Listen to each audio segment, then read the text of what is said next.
Oi, gente. Esse vídeo da Ana Maria Braga recebendo um astrólogo comunista, vocês têm que ver para crer. A gente vai se divertir um pouco, mas também fazer uma reflexão política mais sofisticada no mesmo vídeo, né? Que a gente pode fazer as duas coisas ao mesmo tempo. E esse vídeo chegou até meu conhecimento através do meu membro do canal Guilherme Azevedo, que me apontou para uma postagem do André Roncaglia.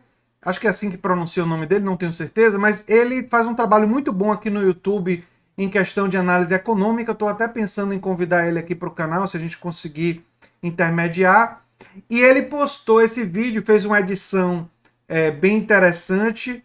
E eu vou agora colocar o vídeo para vocês assistirem e depois tecer uma série de comentários e tal, que a reflexão que o vídeo trouxe em mim, fora o humor, claro.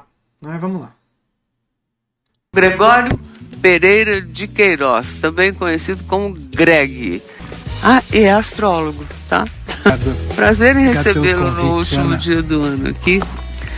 Como é que veremos esse 2022? Então, para entender o próximo ano, que começa logo aí 2022, eu tenho que entender ou falar um pouquinho de 2020, 2021, que indica que os humanos têm que mudar certos comportamentos.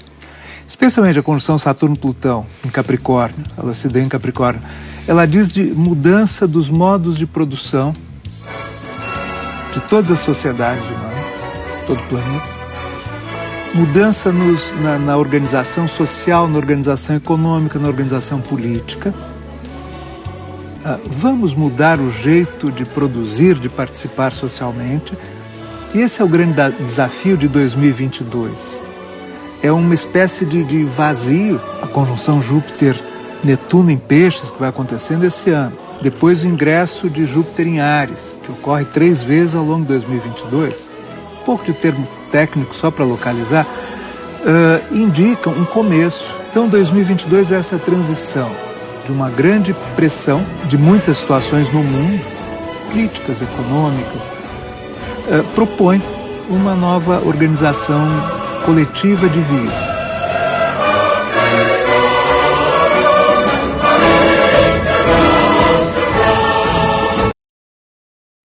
Uma nova organização coletiva de vida.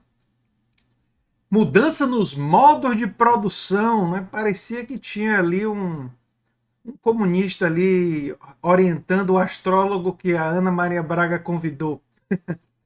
Mas olha só, eu quero falar mesmo com vocês sobre o termo comunista, que vocês sabem de cor salteado. A direita resolveu usar esse termo para todo mundo que eles não gostam. Então agora a Globo é comunista, o Sérgio Moro é comunista, liberais são comunistas, enfim, comunista, enfim, critica o Bolsonaro, virou comunista. Desculpe. Mas enfim, o que é que eu fiquei pensando sobre esse tema?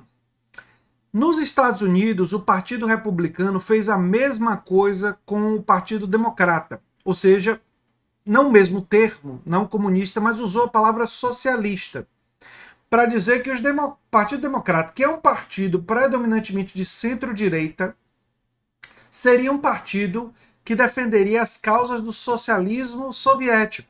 Nada mais falso, mas enfim. E aí, o que é que aconteceu? Surgiu uma liderança que ganhou destaque, já era uma liderança importante no estado de Vermont, né, que é o Bernie Sanders, mas ganhou um destaque maior, foi candidato à presidência, ficou segundo colocado em 2 primárias do Partido Democrata, né, em 2018 e agora mais recentemente, né, no 2018, no 2016 e 2020, né, e o Bernie Sanders, ele se auto-intitula um socialista democrático, dentro da tradição do socialismo democrático europeu da década de 50 e 60, ou seja, um socialismo democrático que é muito semelhante à perspectiva social-democrata, de defender mais direitos sociais, fortalecimento da classe trabalhadora e tal. E não só o Bernie Sanders, mas toda uma juventude progressista passou a usar mais o termo socialismo democrático para se autodefinir e resolveu explicar para a população o que é que estava querendo dizer por socialismo democrático. Inclusive existe o DSA, né, Democratic Socialists of America, que é uma organização grande dele. Existem muitas outras organizações deles espalhadas pelos Estados Unidos. E isso produziu um efeito mensurável. A juventude dos Estados Unidos hoje tem uma visão muito menos negativa da palavra socialismo, e quando você inclui o socialismo democrático, a visão chega a ser, em muitos lugares dos Estados Unidos, entre os jovens, positiva, por causa da atuação de pessoas como Bernie Sanders, como Alexandria Ocasio-Cortez, como Ilhan Omar e outros. Né? Muitos outros. O David Sirota tem um papel importante nisso. O Kyle Kulinski, que eu já citei aqui algumas vezes no canal, inclusive é uma das inspirações para o meu canal no YouTube, é o canal do Kyle Kulinski lá nos Estados Unidos, o Secular Talk. Enfim, o que é que eu estou querendo dizer com isso? Devemos simplesmente abraçar a ideia de comunismo? Não. Mas podemos começar a usar o termo e começar a explicar o que é que algumas das tradições entendem por comunismo, sem usar a palavra inicialmente, ou usando às vezes, mas quebrando resistências. E eu vou dar um exemplo. Eu fiz a experiência, há algum tempo atrás, de explicar o cooperativismo para pessoas da classe trabalhadora.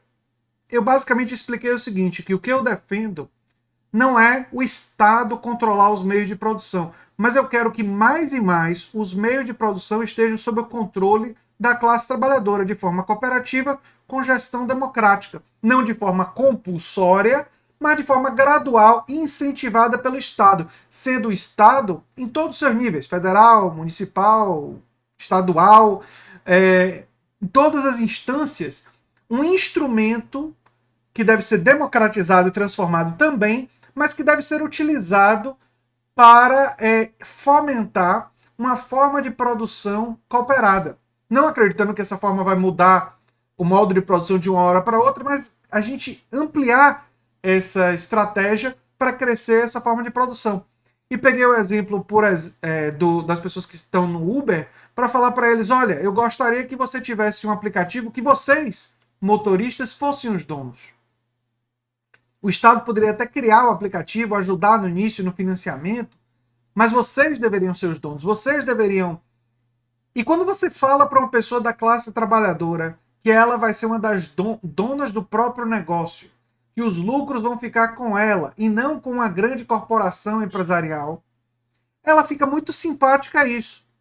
Aí depois é só um passo a explicar para ela que muitas correntes ditas comunistas e ditas anarquistas de esquerda, não é o anarcocapitalismo, é o anarcocomunismo, o anarcossocialismo, elas defendiam exatamente isso.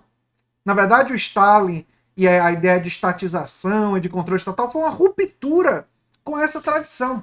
A tradição predominante no século XIX e em parte do século XX era justamente uma tradição de esquerda que falava no controle dos meios de produção, dos modos de produção, pela classe trabalhadora.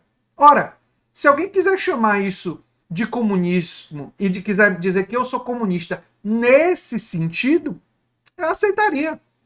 Beleza, faz parte dessa tradição. Não rejeitaria o rótulo. É claro que se alguém quiser implicar para mim, olha, você é comunista porque você defende a União Soviética e os crimes e o regime totalitário do Stalin. Aí eu vou dizer não. Pelo contrário, o Stalin perseguiu os socialistas mais de esquerda que defendiam o que eu defendo. O Stalin foi o coveiro da Revolução. Stalin foi inimigo de quem defendia o processo de democratização e de fortalecimento da classe trabalhadora, independente do Estado, independente das forças empresariais, que era o projeto de fortalecimento da classe trabalhadora que muitas pessoas da esquerda mais radicalmente democrática tinham e foram perseguidos pelos regimes autoritários de esquerda durante o século XX. Então, eu acho que parte do processo que pode acontecer do ponto de vista estratégico, além de brincar, além de usar de humor, eu acho que pode ser começar a ressignificar palavras como socialismo democrático, palavras como social-democracia, palavras como comunismo, para significar coisas positivas. Pode ser uma estratégia. Por exemplo, partidos como PCdoB, PSOL, partidos que têm socialismo ou comunismo no nome, não devem fugir dessas palavras. Devem, sim, explicar essas palavras em um sentido positivo e dizer que a caracterização que os adversários fazem das palavras é uma caracterização mentirosa, até porque é. Né? Esses partidos não estão defendendo o totalitarismo stalinista. Eu, pelo menos, não conheço. E se tiver gente dentro desses partidos que defende alguma coisa desse tipo, que eu não conheço gente que defenda, mas pode ser que tenha um ou outro, eu vou querer distância desses. Porque eu sou um democrata radical. Eu sou, já expliquei aqui no canal, um libertário de esquerda. Entendo que ampliação da igualdade de oportunidades, garantia de direitos sociais, significa ampliação da liberdade. E a igualdade e a liberdade, elas não são contraditórias, elas são interligadas. Quando você aumenta a igualdade de oportunidades, você amplia a liberdade de escolha dos indivíduos.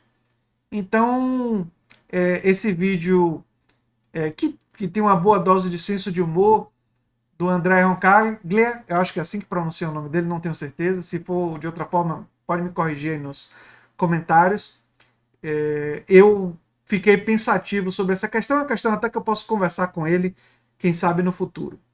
Eu sou André Teixeira Jacobino, o canal A Nova Máquina do Tempo, e a gente se vê em breve em um outro vídeo explorando mais questões como essa. E A Nova Máquina do Tempo tem esse nome por causa do meu primeiro livro, né? Ali atrás de mim. E o meu primeiro livro defende democracia ampliada, inspirada justamente nessa tradição da esquerda. Um abração e até o próximo vídeo, gente. Tchau, tchau.